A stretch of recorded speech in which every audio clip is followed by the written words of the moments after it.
Hello student, this is Mayank Shukla and you are watching Maths Guru Mayank channel. जैसा कि मैंने आप लोगों से बोला था कि एक बार मैं आपको पूरा ही रिजल्ट कैलकुलेटर जो है वो एक बार आप लोगों से डिस्कस करूंगा। मैं आपको बताऊंगा कि किस तरीके से आपके कितने मार्क्स हो तो आपको कितने मार्क्स फाइनल क्लास 12th में मिल सकते हैं। उसके बारे में एक डिस्कशन करेंगे विद एग्जांपल। मैं आपको समझाऊंगा कि किसी स्टूडेंट के कितने मार्क्स हो तो कितने आ सकते हैं, और इस कैलकुलेटर की यूज करके अगर आपको अपने मार्क्स पता है अभी तक के तो आप लोग भी ऑलमोस्ट अपनी परसेंटेज पता कर सकते हो कि आपके कितने मार्क्स आने वाले हैं। तो सबसे पहले तो सीबीएसई की पॉलिसी समझ लेते हैं कि सीबीएसई ने किस तरीके से मार्क्स देना है। एक बात बच्चों आप याद रखिएगा कि हम लोग के जितने भी एग्जाम्स होते हैं, कुछ अगर साइंस के आप स्टूडेंट हो या कॉमर्स के हो तो मेनली वो पेपर या तो आपका 80 का होता है या आपका 70 का होता है। थ्योरी की बात मैं कर रहा हूं। ये 60, 50, 30 ये बाकी अदर साइड्स में होता होगा, तो मैं सिर्फ आपका यहाँ पे टारगेट करूंगा 80 और 70 को। ठीक है, आपका 10th में 80 मार्क्स का एग्जाम हुआ। ठीक है, आपके 80 में से जो वेटेज लिया जाएगा वो 24 मार्क्स लिया जाएगा, यानी कि 10th का जो मैक्सिमम मार्क्स होगा वो 24 होगा। क्लास 11th के जो फाइनल एग्जाम होते हैं वो दो तरीके से होते हैं, जैसे मैथ्स और इंग्लिश आपका हो गया तो मैथ्स जो होता है वो 80 का होता है, और जो बाकी आपका जो इंग्लिश हो गया, ठीक है, वो भी 80 का होता है, और physics chemistry bio physical IP ये सारे 70 के होते हैं। तो उसमें 21 मार्क्स लिए जाएगा अगर आपका physics chemistry bio IP physical है। मैथ्स इंग्लिश में टोटल 24 लिया जाएगा। अब बात आती है क्लास 12th की। 12th में सिर्फ प्री बोर्ड नहीं है, मिड टर्म्स भी स्कूल ले सकता है, यूनिट टेस्ट भी ले सकता है। ऐसा इसलिए किया गया है कि कुछ स्कूल्स में प्री बोर्ड हुए ही नहीं, तो इसमें स्कूल्स के पास अपना मेथड है। अगर वो चाहेंगे तो 10% ले सकते हैं या 20% ले सकते हैं। मतलब ओवरऑल 12th का उनको 40% यहाँ पे थ्योरी में लेना है। याद रखना ये बात सिर्फ थ्योरी की है। तो हम लोग प्री बोर्ड को मान के चलेंगे। ठीक है, स्कूल खाली प्री बोर्ड भी ले सकता है, बाकी चीजें भी ले सकते हैं। दूसरी चीज आती है प्रैक्टिकल। तो ये क्लास 12th के ही प्रैक्टिकल देखे जाएंगे। इसमें कोई मतलब क्लास 10th के प्रैक्टिकल का क्लास 11th के प्रैक्टिकल के मार्क्स से नहीं होगा। याद रखना ये सिर्फ थ्योरी के मार्क्स रहेंगे। तो प्रैक्टिकल में जैसे मैथ्स हो गया, आपका अकाउंटेंसी हो गया, आपका इको हो गया, इन सभी में प्रैक्टिकल जो होते हैं वो 20 मार्क्स के होते हैं। और जो फिजिक्स हो गया, केमिस्ट्री हो गया, आईपी हो गया, सीएस हो गया, इन सारे में 30 मार्क्स के होते हैं। तो ओवरऑल अगर आप बात करोगे कि क्लास 10th और 11th के, तो इन सब्जेक्ट में 52 मार्क्स का वेटेज रहेगा। किन में? जैसे फिजिक्स हो गया, सॉरी, जैसे अकाउंटेंसी हो गया, आपका आपका मैथ्स हो गया, जैसे आपका इंग्लिश हो गया, और जो आपके 70 मार्क्स वाले हैं उनमें 58 मार्क्स का रहेगा क्लास 12th का वेटेज। तो आप एक बात समझ लो कि 42 मार्क्स आपका सिर्फ जा रहा है 10th और 11th का, ज्यादातर पोर्शन आपका क्लास 12th में कवर हो रहा है 58 मार्क्स का। ऐसे ही 24 मार्क्स आपका जा रहा है 10th और 11th का, और 52 मार्क्स कवर हो रहा है इस तरीके से। तो आप ये चीज समझ लेना। अब हम लोग एक एग्जाम्पल पे आते हैं। अगर आपको ये चीज नहीं समझ में आई तो आप एग्जाम्पल से समझ लोगे। मैंने यहाँ पे काफी अच्छे मार्क्स ले रखे हैं। ठीक है, काफी अच्छे मार्क्स ले रखे हैं इंग्लिश में, फिजिक्स में, केमिस्ट्री में, मैथ्स में, बायो में। काफी 70, ये मान के चलो कि टॉपर की मार्कशीट है। इसमें मैंने प्रैक्टिकल में भी फुल मार्क्स उस बच्चे को दे रखे हैं। क्लास 10th में भी 78, 75, 77, 72, 80 दे रखे हैं क्लास 11th में। और ये सारे मार्क्स जो हैं वो थ्योरी के हैं, प्रैक्टिकल के मार्क्स मत समझना। प्रैक्टिकल के मार्क्स इधर हैं। क्लास 10th के भी ये थ्योरी के मार्क्स हैं, ये 12th के भी और 11th के भी। अब हम लोग अपनी कैलकुलेशन देखते हैं कि आखिर कैलकुलेशन कैसे होगी। तो सबसे पहले समझ लो कि जैसे यहाँ पे 10th में 78 और 77 और ये 80, ये 3 मार्क्स मैं लेके चलूंगा, क्योंकि आप में से बहुत सारे बच्चों को ये कंफ्यूजन हो सकता है कि अगर, ठीक है, आपको ये कंफ्यूजन हो सकता है, क्या कंफ्यूजन हो सकता है कि हमारे पास तो अकाउंटेंसी है, अकाउंटेंसी तो 10th में हमने पढ़ी नहीं, तो हमारे मार्क्स कैसे काउंट होंगे। तो वही चीज मैं आपको एक्सप्लेन कर रहा हूं यहाँ पे। बिल्कुल कंफ्यूज मत होना। इन तीनों मार्क्स को ऐड कर लिया जाएगा, और एज अ मैथ्स टीचर मैं थोड़ा सा फास्ट ऐड करके आपको बता देता हूं कि ऑलमोस्ट इनका जो एवरेज आएगा वो 78 के करीब आ जाएगा इन तीनों का। इन तीनों के एवरेज का मान लो 78 आता है, तो हमें इसका 30% करना होगा। 30% करने के लिए आप एक तरीके से सिंपल ट्रिक आपको बता देता हूं, बस आप 3 से मल्टीप्लाई कर लेना। 7.8 को 10 से डिवाइड 3 से मल्टीप्लाई कर लोगे, आपको पता चल जाएगा। तो ऑलमोस्ट आपको मिलेगा 23.4 आउट ऑफ 24।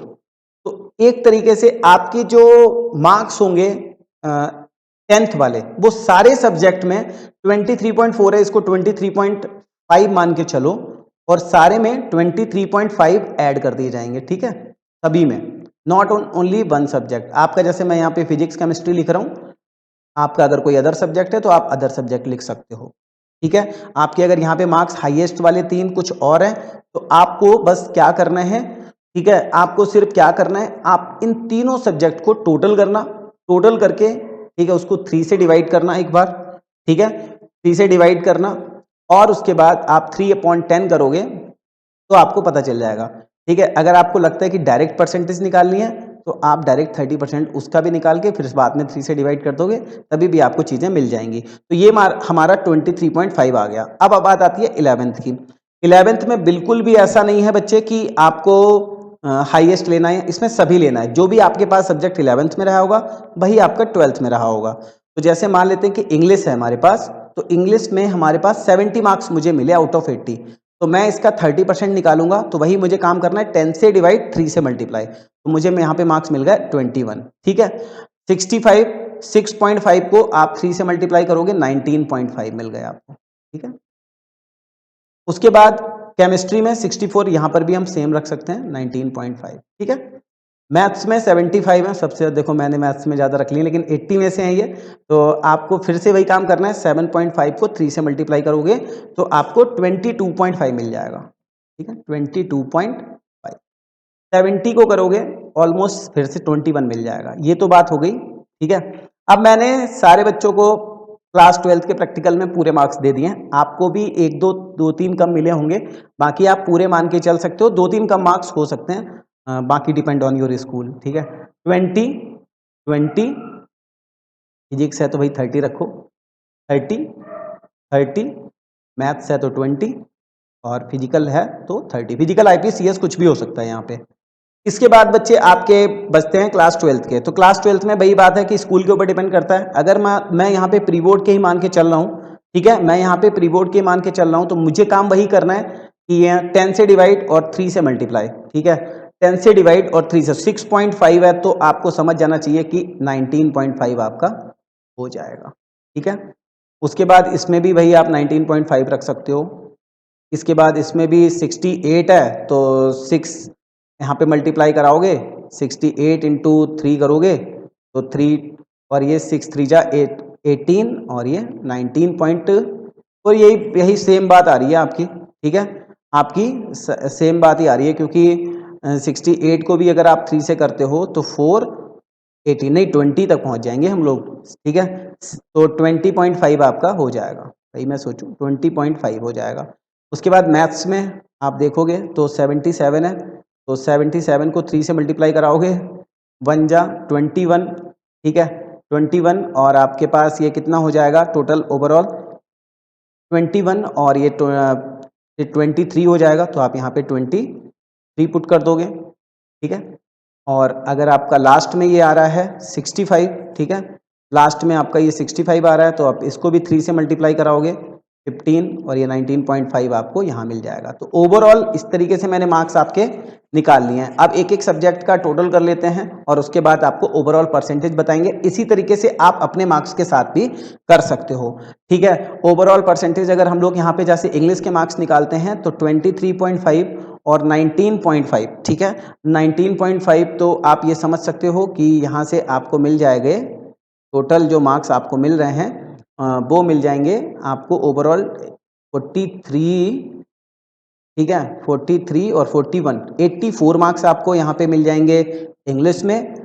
ऐसे ही आप अगर यहाँ से निकालते हो तो आपको ओवरऑल अगर आप देखते हो, ठीक है, ओवरऑल अगर आप यहाँ पे चीज़ों को देखते हो तो आपको यहाँ से मिल जाएंगे 43, फिर से 43 प्लस 39 आपको ओवरऑल मिल जाने हैं 49.5, काफ़ी अच्छे मार्क्स आपके फिजिक्स में आ जाएंगे, ठीक है, 92.5। तो इस तरीके से आप इन सबका टोटल करोगे और टोटल करके 5 से डिवाइड करके फाइनल कैलकुलेशन कर लोगे। अगर आप मेरे साथ में यही लाइव कैलकुलेशन करना चाहते हो, कोई चीज़ समझ में नहीं आई है या फिर आपको लग रहा है कि कोई कैलकुलेशन छोटी मोटी इधर उधर हुई है 0.5, तो वो आप देख लेना, ओवरऑल आपको पता चल जाएगा। अगर आप मेरे साथ में लाइव कैलकुलेट करना चाहते हो तो आप मुझे कमेंट करके ज़रूर बताना। आई होप कि काफ़ी कुछ चीज़ें समझ में आई होंगी, ठीक है। ओवरऑल आपको याद रखना है कि आपको मार्क्स कैसे फाइंड करने हैं अपने, ठीक है। एक बात और याद रखना है कि क्लास 12th में मैंने प्री बोर्ड के मार्क्स लिए हैं, बट आपका स्कूल ऐसा भी कर सकता है कि मिड टर्म और बाकी मार्क्स भी ले, लेकिन इस बात का ध्यान रखना कि प्रैक्टिकल के मार्क्स अलग से ही ऐड होंगे। इस तरीके से आप अपनी कैलकुलेशन करके मुझे कमेंट सेक्शन में ज़रूर बताना कि आपकी कितने परसेंट मार्क्स आ रहे हैं। आई होप कि आपको ये वीडियो काफ़ी सही लगी होगी। मैंने काफ़ी जल्दी जल्दी कैलकुलेशन करने की कोशिश करी है, तो अगर एक दो चीज़ें कुछ मिस हुई हैं, कुछ प्रॉब्लम हुई है, तो थोड़ा सा मैनेज कर लेना। बाकी हम लोग, अगर आपको नीड है तो ज़रूर बताना। Thank you so much. Channel पर नए हो तो सब्सक्राइब कर लेना। I am so helpful for you.